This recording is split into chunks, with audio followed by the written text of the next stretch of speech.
はい、車中生活の準備が完了しました。いやー、しかしホテルは綺麗で快適でした。ただキャンピングカーもやっぱり雰囲気いいですね。また違った楽しさがあります。今回水も結構使えますんで除菌しときます。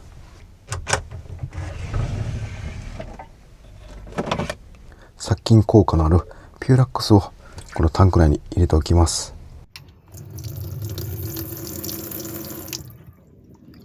これで汚水タンクの中にピューラックス入りましたんで、洗い物や歯磨きの排水など殺菌されて匂わなくなります。このソファーの下に60リッター以上の生活用水タンクもあるんですけど、そちらはもうあらかじめピューラックス入れてますんで 1,2 週間は水使えると思います。現在お水も電気もほぼ満タンあります。今回の車中生活でキャンピングカー推奨食洗機決めたいと思います。最近キャンピングカーで食洗機使う便利さに気づき使いまくってます。このトイレやシャワーを導入した時のように食洗機を使い出すとキャンピングカーでの生活がワンランク快適になりました。最近ずっと使っていたパナソニックの超小型の食洗機に加えて参考のコンパクト食洗機導入してみました。今回キャンピングカーで初めて使います。パナソニックも参考も両方省エネなんですけど、参考の方は裏技で超省エネの方法を見つけました。今回こちらを実際の車中生活で検証してみます。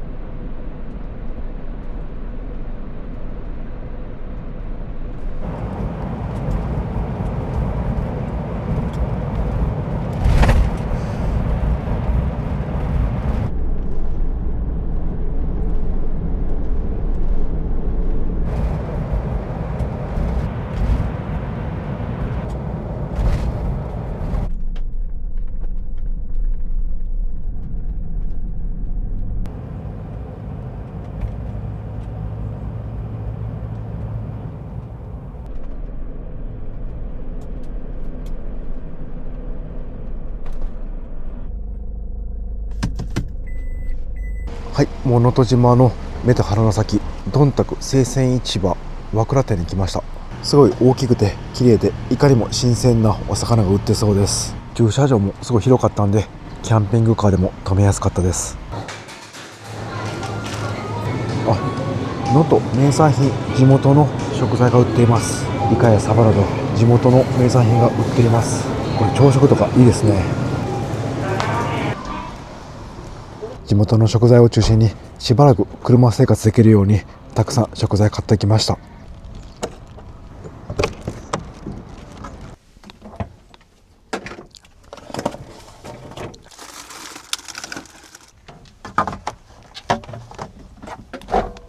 それでは再出発します。間もなく日が暮れるんですけど、どんな景色なのか楽しみです。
いや、もう車中泊車の楽園ですね。ここは駐車場のすぐ目の前に広がる七尾湾、絶景です。中央には芝生があって少し遊具施設があり、奥にトイレがあります。駐車場はだいたい15台ぐらいですかね。もうちょっとありそうですね。今日は2組車中泊の方がいらっしゃいます。トレーラーの方もいますね。こんな感じで2台ずつ車止められるようになってるんですけど、結構大きめの1台だけのスペースもあります。このレベルの綺麗さで無料で予約いらずで車中泊できます。すごいですね。 AC 電源使うときは電話で予約しないといけません。電源はここから4箇所取れます。料金は24時間で1500円。あちらに自動販売機もあります。そして300円でなんとゴミを引き取ってくれるそうです。最高ですね。トイレも24時間使用可能です。自分は結構ビビリで夜中はあんまり出たくないので、キャンピングカーのトイレを使うと思います。能登島の観光マップもあります。水族館や温泉など、明日島をぐるっと回ってみたいと思います。なんか滑り台のような遊具施設があります。これはちょっとさすがに一人ができないですね。真っ暗になる前に着いてよかったです。そしてここの駐車場なんですけど、一番この海に近い橋のところ止めようかなと思ったんですけど、やめてきました。というのもですね、能登半島大地震の影響で道がうねっています。この辺とか陥没していて中空洞だったんで、車乗ったら落ちる可能性がありますので注意が必要です。こういうのを見ると今自分が能登半島にいるというのを痛感します。そして胸が締め付けられますね。この綺麗な海、綺麗な場所を守っていただいて、地元の方には感謝しかありません。ここは24時間釣りをしてもいいそうです。こんな感じで階段になってますんで、海の近くまで来ることができます。ここでぼーっと一日過ごすのもいいですね。ただここも地震の影響で亀裂とか入ってますんで、夜中日が暮れてくるときはライトが必要です。明日の朝日見ながらここで散歩するのも気持ちが良さそうです。橋まで来ました。ちょっと暗くなってしまったんですけど、下がね透けてるんですよね。なんでかなり綺麗な海だと思います。では今から車内でゆっくり過ごします。なんかさっきからですね、山の方、向こうの方で鳴き声など聞こえます。猿でしょうか。ここは熊は出ないと思うんですけど、自然が豊かなんで野生動物がいつ出てもおかしくないかなと思います。ではまず目隠しカーテンからしていきます。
それでは、いただきます。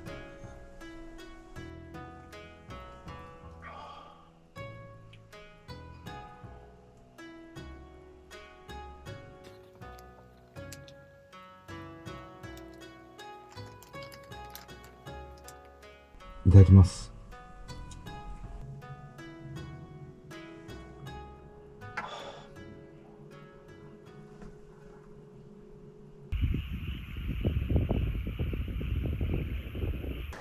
ごちそうさまでした。いや、美味しかったです。なんかですね、自分よくコーヒーとチョコレート一緒にいただくんですけど、抹茶と和菓子もそれの組み合わせによく似ていました。コーヒーや抹茶の苦味をチョコや和菓子の甘みがより一層お互いを引き立ててくれてるんですよね。これは癖になりそうです。洗い物なんですけど、せっかくなんで食洗機試してみます。食洗機を置いているこの棚なんですけど、これ自分で作りました。端材であった杉板や霧で作りました。もうすごい構造は簡単で、上と下、そしてサイドに貼り合わせてます。この排水パイプがですね、キッチンより上に行かないといけないんで、なのでこの棚が必要になりました。でせっかくなんでこの中は空洞にして収納にしています。この棚はビスなどでは固定していません。このバンドですね、これで固定しています。で下はこの滑らないシート引いています。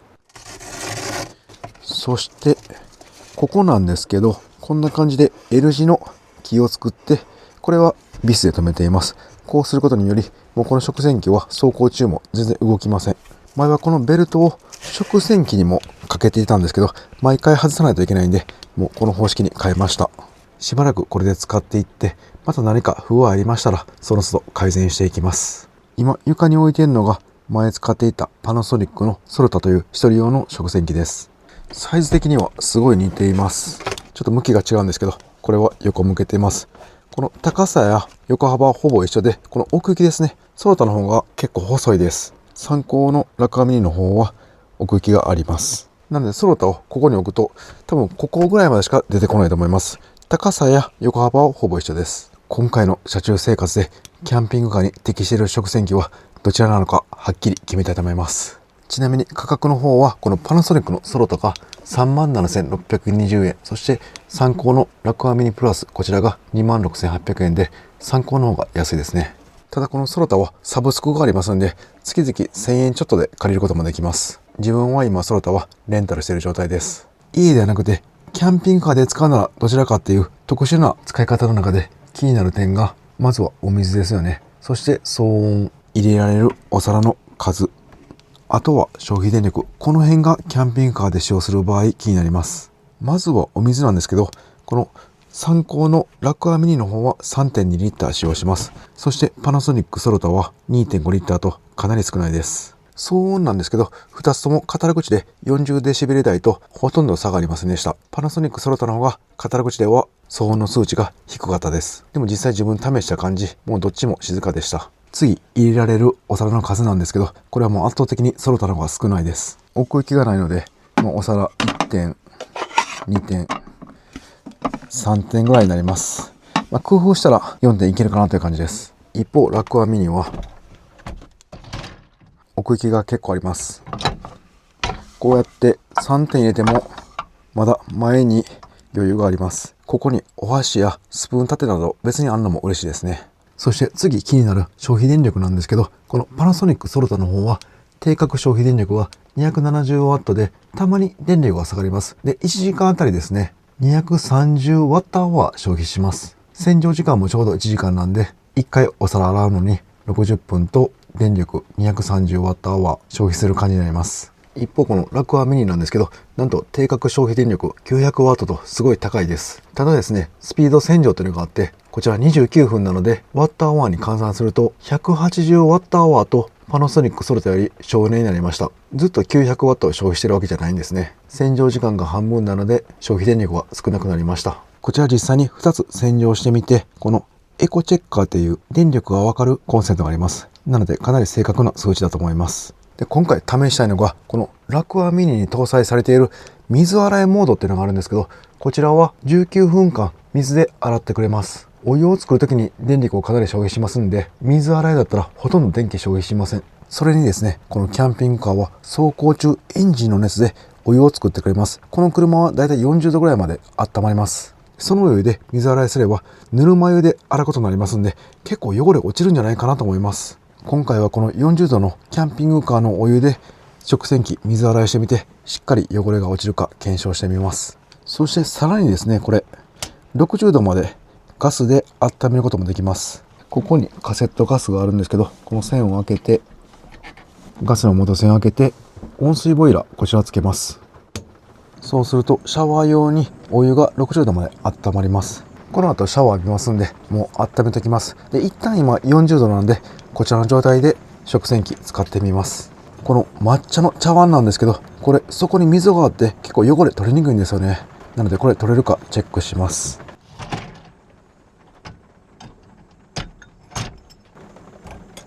この抹茶をかき混ぜる竹でできている茶筅っていうんですけど、これ洗剤ダメだったと思います。なのでぬるま湯洗いちょうどいいですね。ここで洗濯して水洗いモードにします。で、ここからお湯を汲んでこの上に入れます。あったかいお湯出てます。現在生活用水はほぼ満タン60リッターあります。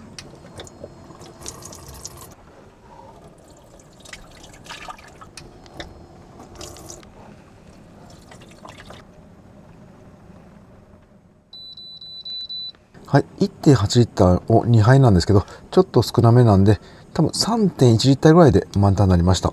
あとはこれでスタートボタンを押して19分待つだけです。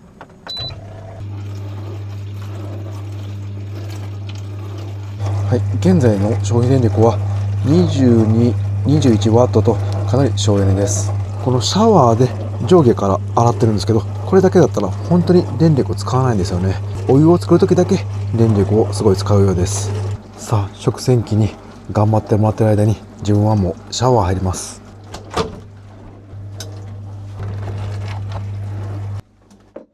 これぞ食洗機の醍醐味ですね。洗ってもらってる間に自分は好きなことできます。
外なんですけど、風が強くなってきました。で、雨も降ってきましたね。海沿いなので風は強そうです。こういう時他に車がいると安心します。周り誰もいなくて自分だけだったら不安になります。食洗機の方チェックしてみます。はい、しっかり洗えています。綺麗です。乾燥はないモードなんで、あとは乾かさないといけません。でもびしょびしょではないので、もう軽く拭いたらいけそうです。そして肝心の消費電力なんですけど、なんと 0Wh です。駆動時間が18分と表示されています。洗浄中の消費電力は 20W ぐらいで18分動いていたということなんで、1時間あたりの消費電力は 6Wh ぐらいじゃないでしょうか。もう電力消費が少なすぎて表示されなくなりました。今回は洗剤が使えないものだったんで、洗剤入れてぬるま湯40度で水洗いしても汚れしっかり落ちると思います。油汚れなどはしっかり長時間熱湯で洗うモードにして、もう簡単な汚れはこの水洗いモードでいいかもしれません。水は 3.2 リッターと少々使うんですが、消費電力はほとんどもうないに等しいので、キャンピングカーではかなり使えるんじゃないでしょうか。晩ご飯なんですけど、今日は新鮮な能登半島の海鮮買いましたんで、生で食べたり焼いたりいろいろ楽しみたいと思います。まずはこの輪島のいしる、これめちゃくちゃ美味しいんですよね。スルメイカの干物なんですけど、これすごい柔らかいんですよね。軽くフライパンで炙っていただきます。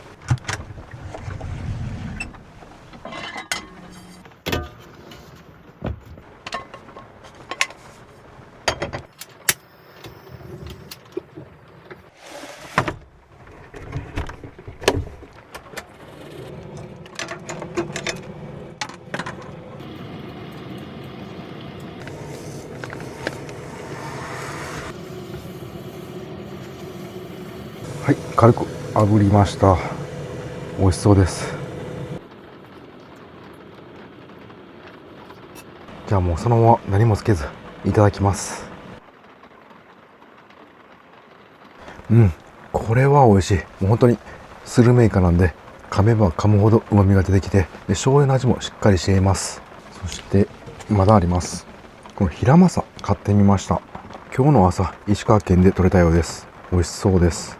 食洗機もありますんで、もう贅沢にお皿に移し替えていただきます。ではヒラマサわさび醤油でいただきます。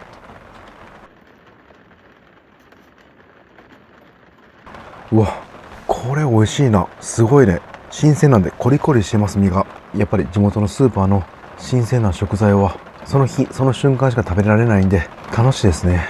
ちょこちょこつまんでたらすごいお腹減ってきました。でこういう時のためにそば買っときました。他にエビとかも買ってますんで、この新鮮な能登の海鮮をオイスターソース焼きそばにします。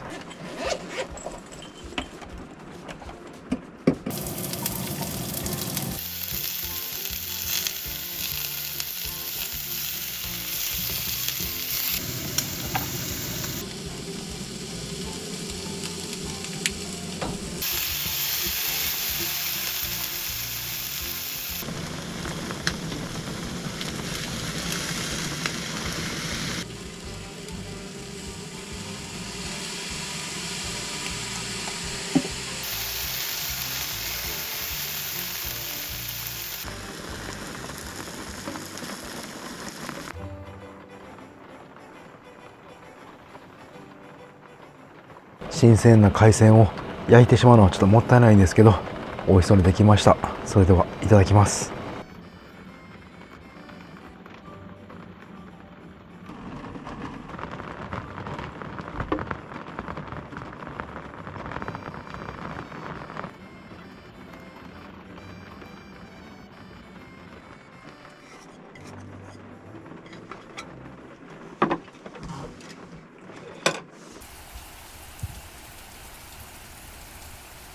ごちそうさまでした。いや、満足でした。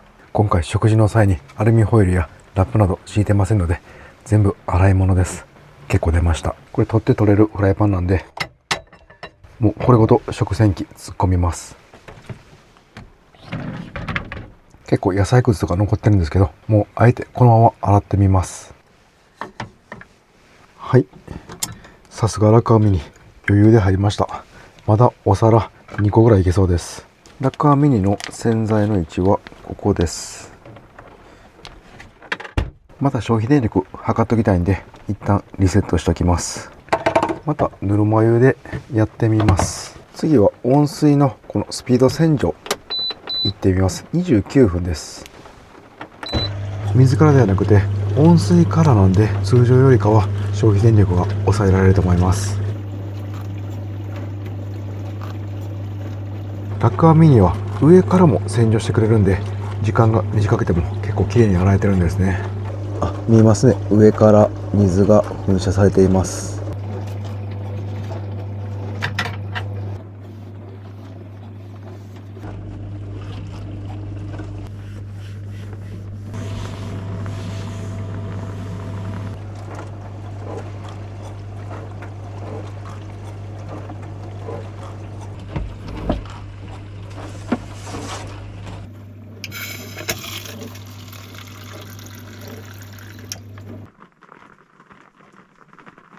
はい、ゆっくりしていたら食洗機が洗い終えたようです。今乾燥に変わりました。ここまでの消費電力は 0.14kWh なんで 140Wh ですね。通常の水からの場合、この29分間のスピード洗浄の場合は 180Wh 1時間あたり電気を消費します。今回 140Wh だったんで、やはりお湯から始めると電力消費が軽減されるようです。ほとんどもう食洗機の電力はお水を熱湯に変える電力だったということが分かりました。なのでキャンピングカーのエンジンの熱でお湯を作るシステムのキャンピングカーはかなり食洗機有効だということが分かりました。あとはお水の消費が気になるところです。ただこのキャンピングカーはマックスで63リッタープラス清水タンクにも20リッターなんで合計83リッターぐらい入ります。なので 3.2 リッターの消費ですと25回ぐらい使える計算になります。食器の数が多い時は節水にもなりますんで積極的に使っていきたいですね。ちなみにラッカーミニの感想なんですけど、電力はそんなに使わないんですけど、時間がね結構長かったんで、もう切って蓋開けて自然乾燥しておきます。しっかり汚れも取れています。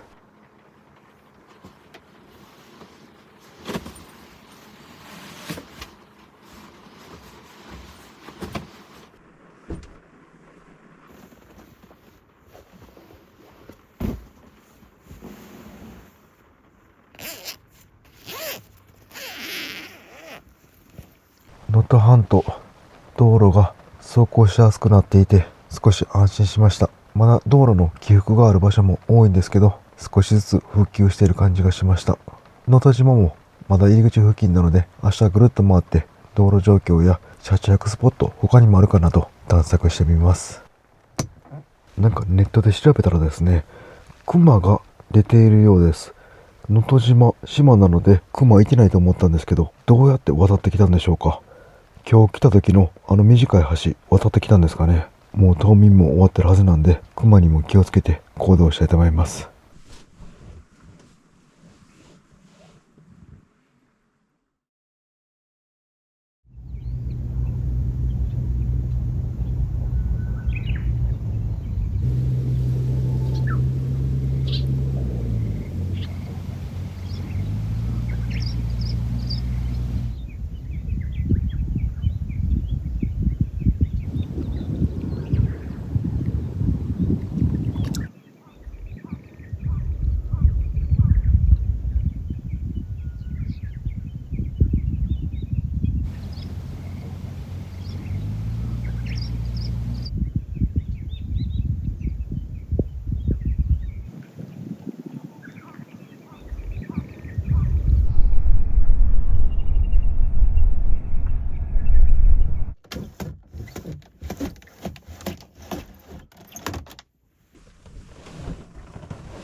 いや、昨日の夜は結構天気荒れていたんですけど、かなり晴天に恵まれました。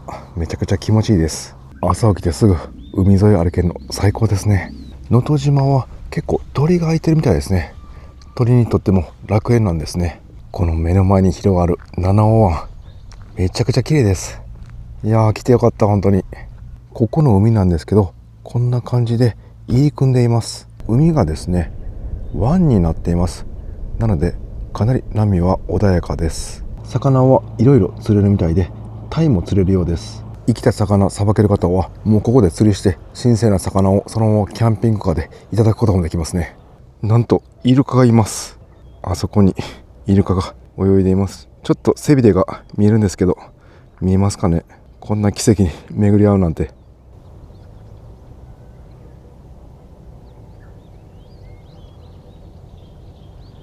いやー、びっくりしました。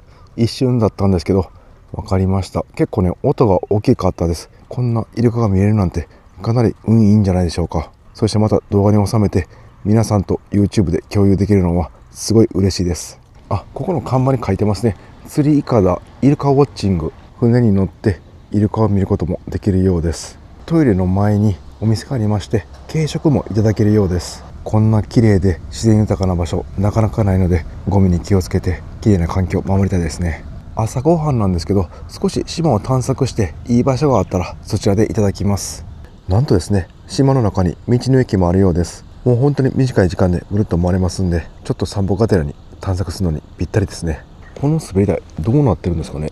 これが滑るんですかね。おお、なるほど。結構高いな。行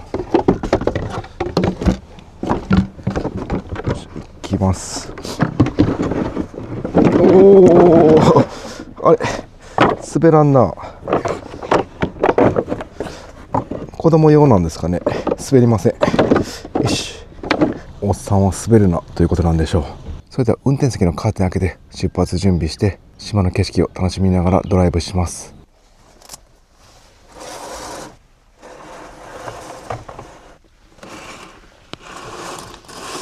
それでは島を時計回りにぐるっと回ります。海沿いに北陸で唯一ジンベエザメがいる水族館もあるようですが、今日は車中泊スポットを探します。島唯一の道の駅や RV パークもあるようなので、少し様子見に行きます。こんなに小さい島なのに車中スポットがたくさんあるのは本当に車旅向きな島ですね。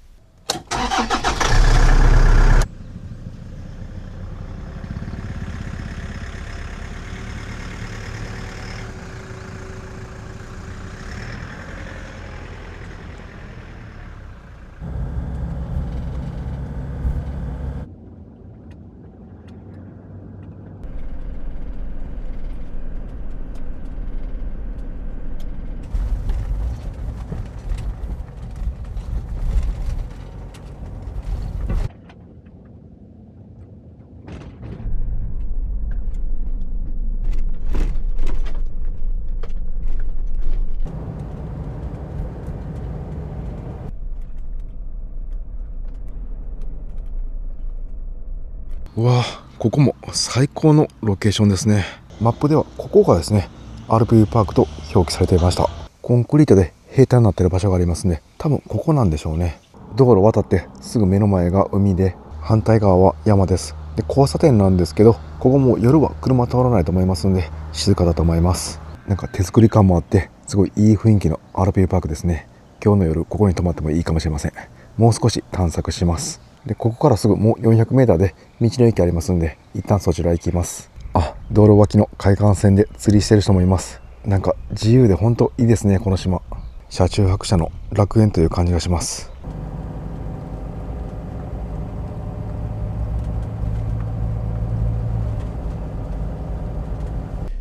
はい、到着しました。ここの道の駅、休館中って書いています。あ、災害復旧工事のため休館しているようです。やっぱり震災の影響がまだここにも残っていて復旧できてないようです。こういったところの瓦礫やひび割れもまだ残ったままです。建物倒壊の恐れがあるため立ち入り禁止と書いています。胸が締め付けられる思いです。道の駅の建物の奥にあるこの能登島ガラス工房さんは営業されているようです。第2駐車場のトイレは使えるようなので安心して休憩できますね。道の駅の向かいに大きな建物があるんですけど、あれは能登島ガラス美術館です。意外と観光する場所も多くて、1日じゃ遊べないぐらい魅力的な島です。能登島の一番東側ですね。この辺に海水浴場やキャンプ場があるみたいなんで、ちょっと様子見てきます。景色いい場所があればそこで朝食いただきます。うわ、島の東側も絶景です。あ、ちょっと待って。この先のトンネル、高さ 3.1 メーターですね。この車 2.97 メーターなんでギリギリですね。ちょっと怖いな。さあ、ここから道が少し細くなりました。なんか 3.1 メーターちょっと不安ですね。あ、そのトンネルの手前を左折です。よかった。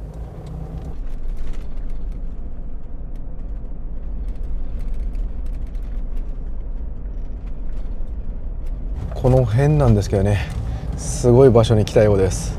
あ、ちょっと砂利になってますね。いや、すごいいいロケーションです。今現在シーズンオフということでほとんど人がいません。ボートを楽しんでいる方が一組いらっしゃるだけです。こちら側は能登島の東側なんで、七尾湾ではなくてこの富山湾に面しています。なので立山連峰の絶景と透明度の高い海、両方見ることができます。海は遠浅ですごい綺麗です。今日は晴れているので立山連峰もはっきり見ることができます。誰も知らない絶景を独り占めという感じですね。海水浴場なんでトイレもあります。ただシーズンオフなんで使えないと思います。では車内でこの絶景見ながら朝食をいただきます。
いただきます。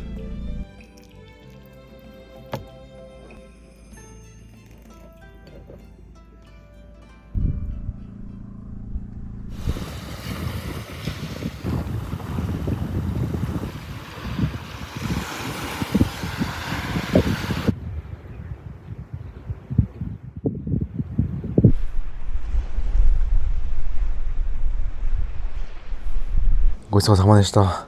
いや、本当に美味しかったです。サバの干物、皮まで全部食べちゃいました。しっかり味がついていたので、何もつけずに美味しくいただきました。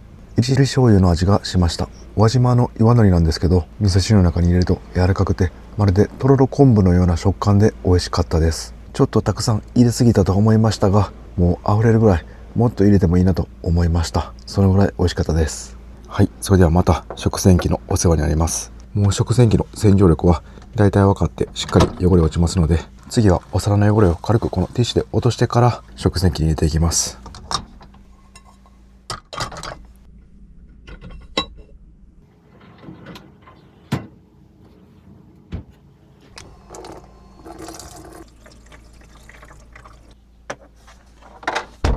こで新事実が判明しました。2回目以降、この参考のラクアミニプラスは給水の量が少し減ります。ここにメモリあって測っていたんですけど、1回目は 3.2 リッター給水します。その後この 1.8 リッター1回と 1.2 リッター1回、合計3リッターで音が鳴りました。ピピピっていう満水の音ですね。この食洗機、匂い防止のために下に水が溜まってるんですよね。その分だと思います。なので連続で使う場合は2回目以降が少し水お得になります。またこの29分のスピード洗浄でいきます。で、今回の洗浄で試したいのが、前のこのパナソニックソロタの時試したんですけど、走行中に使用できるかですね。ソロタの方は問題なくできました。このラクアミニの方も一回このまま走行して移動して問題なく使えるか試してみます。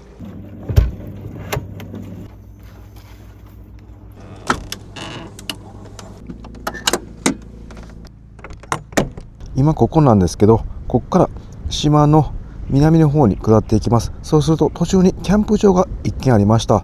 そしてそこから西の方に向かうとひょっこり温泉という温泉もあるようです。島の温泉はどんなとこなんでしょうか。入ってみたいと思います。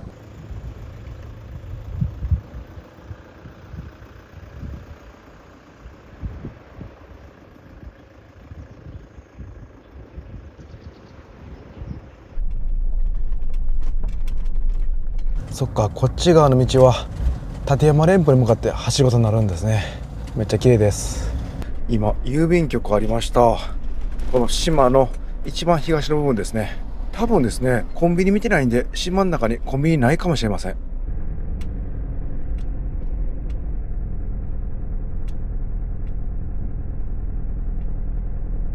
近かったですね。この先にキャンプ場があります。あれ、なんかバリケードみたいなのありますね。入れなくなってます。かなり良さそうなオートキャンプ場だったんですけど、多分ね、立山連峰も富山湾越しに綺麗に見えるはずなんですけど、キャンプおよびデイキャンプの方のみ受け入れですということは、予約すれば行けるっぽいですね。後で予約できるか調べてみます。キャンプ場内に車とテントありますんで営業されてますね。ここは候補として置いておいて、一旦お風呂入りに行きます。はい、次はですね、島の海岸線ではなくて真ん中山側を通っていきます。多分島の一番南の海岸線は道がないんだと思います。なんか自分よく車中旅で島行くんですけど、なんか南の方はあんまり人が住んでなくて手つかずの自然が残ってるままが多いです。能登島ももしかしたらそんな感じかもしれません。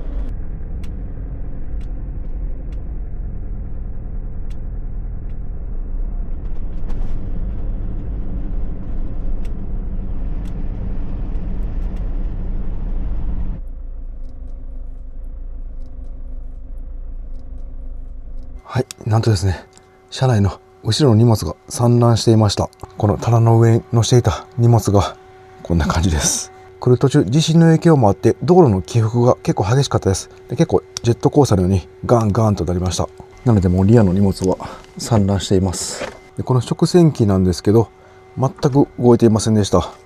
この固定方法で大丈夫そうですね。今乾燥になっていて問題なく動いています。今回の道路でも止まらず動いていたなら、どの道路でも大丈夫だと思います。はい、それではお風呂の準備して行ってきます。温泉前の駐車場は前が海の公園で、風もすごい抜けて気持ちいいです。横には幼稚園とあとサッカーグラウンドもあります。入浴時間は10時から9時半までと結構遅くまでやってます。それではひょっこり温泉入ってきます。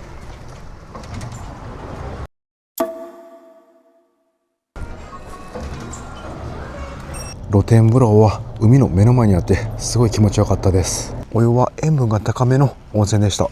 そしてこの店内で能登島バーガーっていうのを売っていたんで買ってみました。この綺麗な海見ながら横の公園でいただきます。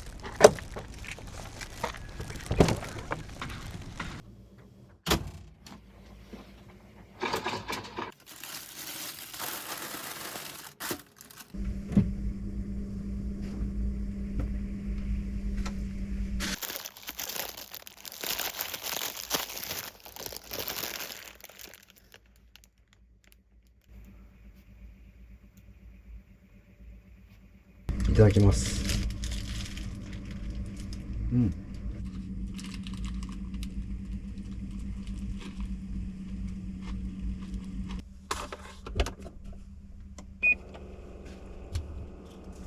こうやってどこでもカフェになるのがキャンピングカーのいいとこですね。少し曇ってきました。また雨降るかもしれません。食洗機もう乾燥も全て終わっています。今現在食洗機3回使用して、シャワー機能入って、あと歯磨きとかですね、生活用水を使って生活用水タンクは半分ちょっと残っています。食洗機移動で中大丈夫でしょうか。ちょっと崩れてますね。こういったフライパンの取っ手などが立ててたんですけど横になっていました。他は問題ないですね。今回乾燥までしたんで綺麗に水滴がなくなっています。そして消費した電力なんですけど 0.34kWh なんで 340Wh 1時間あたり電力を消費しました。この動いた時間見たら1時間45分だったんで、これ食器洗いの最初が29分約30分で、残り引くと1時間15分とすると75分間乾燥モードだったようです。乾燥なしだったら 180Wh ぐらいの消費なんで、乾燥ありにするとほぼ倍の電気が必要になってきます。乾燥終わった後、お皿に全く水滴がついていなかったんで、送風乾燥ではなくて温風乾燥のようです。だから結構電気消費するんですね。これだったらもう洗浄が終わってから止めて前開けて自然乾燥にするのもいいかもしれません。で、このラクアミニで少し気になったポイントが、ここ取るとここに汚れ受けがあって、でこれも取るとこんな感じで水が溜まってるんですね。これ取説読むと匂いなどが逆流しないように水を張ってるそうです。ただこれキャンピングカーの場合、長期使用しない場合ちょっと嫌ですよね、ずっと水あんの。なので自分はこういったものを用意しました。この注射器、スポイトみたいな感じですね。これでここの水を吸い取ります。はい、吸い取りました。結構量入っています。長期使用しない場合は水吸い取ってこれを捨てます。1杯2杯2杯目は3分の1ぐらいです。はい、こういった手間が必要になってきます。こういった手間も含めて自分はキャンピングカーに合う食洗機をどちらに選ぶかと言いますと、こちらの参考のラクアミニプラス、こちらを選びます。理由としては電力が消費しないように工夫ができるからです。このキャンピングカーのエンジンの熱で温めたお湯を使えば消費エネルギーゼロで食洗機が使用できます。サイズもちょっと奥行き大きくなってしまうんですけど、1人2人分なら問題なく洗えます。ソロタは奥行きあんまないんですけど、やっぱりですね、ここが狭くてもう本当に1人分工夫しないと入りません。この小型の22センチのフライパンは取って取れる分でしたらどちらでも入ります。ソロタでフライパン洗う場合はもうこれ入れちゃうとかなりスペース圧迫しますんで、残りお皿大きいのは1枚が限界になってきます。キャンピングカーではとても貴重な水、こちらが参考のラクアミニは 3.2 リッター、そしてパナソニックは 2.5 リッターとパナソニックの方が有利なんですが、少し水を多く消費するデメリットを上回るメリットがたくさんありました。なので置くスペースがある場合はこの参考のラクアミニがいいなと思いました。もう本当に狭くて置く場所がない場合はパナソニックのソロタだったらなんとか入るかもしれません。そういう場合で食洗機使いたい方は選択肢はなく、もうソロタ一択になります。ラクアミニも今回初めてキャンピングカーで設置しましたので、後々デメリットがたくさん出てくるかもしれません。またその辺も分かり次第動画でお伝えします。そして今回ホテル生活から車中生活に切り替わって感じたことなんですけど、ざっくり言うとキャンピングカーは自由ですね。でもこういった掃除や片付けもやらないといけないので、ホテルの快適性には負けます。ホテルはスタッフの方がやってくれてるので快適なのは当たり前ですが、キャンピングカーもホテルのスタッフさんが同乗してくれたらかなり快適になりそうです。そんな冗談はさておき、ホテルとキャンピングカーを価格面で比較してみると、自分が泊まっていたホテルは平日で8400円朝食付きでした。一方キャンピングカーは今回0円、RV パークなどはピンキリですが大体3000円ぐらいです。価格的には圧倒的にキャンピングカーです。でもキャンピングカーは給水やゴミ処理、トイレ処理問題があります。有料施設 RV パークやキャンプ場を車着スポットに選べばこの辺の問題は解決できます。毎回は価格が跳ね上がりますので、旅の途中で挟むのがいいですね。そしてキャンピングカーは食事自炊すればホテルに比べてすごく安くなります。地元の新鮮なお魚いただけるのは毎回楽しみです。そして何より楽しみなのが毎回いろんな景色ですね。今回のような絶景ポイントでご飯食べたり寝たりできるのはキャンピングカーならではです。日本ってこんなに広かったんやって毎回思います。今日の場所みたいな能登島は新幹線も電車もないので、キャンピングカーがないと一生来ることがない場所ですが、こういった場所も庭のように感じます。日本が広く感じるようになりました。次東北行ってみようとか、次九州行ってみようとか、どこでも泊まれるので選択肢が広がりました。ただやっぱりですね、初期投資が高いです。キャンピングカーをファーストカーとして普段使いすればハードルは少し下がります。都会でキャブコンを普段使いするのは難しいけど、地方ならいけると思います。また都会は駐車場が高いんですよね。自分も大阪住んでる時代、駐車場代月2万円でした。年間24万円。今は庭に停めているので0円です。やっぱり住んでいる場所でかなり維持費変わりますね。自分の場合はキャンピングカーを置ける環境に変えました。車に合わせて人生を進むのは珍しいパターンですが、意外と快適なので、こういった生活もありかなと思いました。今日の車中泊スポットなんですけど、もう今からパソコン作業とかしないといけません。なのでキャンプ場を予約せずに昨日泊まった無料の車中泊スポット、またそちらに行って車中泊します。